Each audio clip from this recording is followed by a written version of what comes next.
আচ্ছা, আমাদের স্কুলটি 1930 সালে প্রতিষ্ঠিত হলেও এবারই প্রথম এই পিঠা উৎসবটি হচ্ছে। সরকার প্রদত্ত তারুণ্যের উৎসবের অংশ হিসেবেই এই পিঠা উৎসব।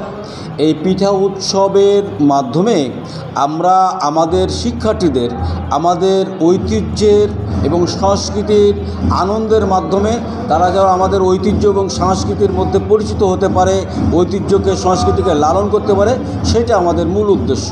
আমাদের এই পিঠা উৎসবে 20টি স্টল রয়েছে বিভিন্ন শ্রেণী শাখায়, যেমন শ্রেণী ষষ্ঠ শ্রেণীর ক খ 2টি স্টল রয়েছে, অষ্টম শ্রেণীর 2টো, প্রত্যেকটি স্টল রয়েছে এবং এক একটি স্টলের এক একটি নাম রয়েছে।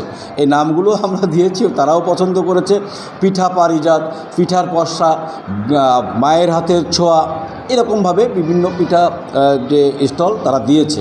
এবং আমরা আশা করব আপনারা আপনার সাংবাদিকদের মাধ্যমে আবার শিক্ষা অভিভাবকরা এবং প্রত্যেকেই এই পিঠা উৎসবে এসে তাদেরকে আমাদের ঐতিহ্যের এবং সংস্কৃতির পরিচয় তুলে ধরবেন।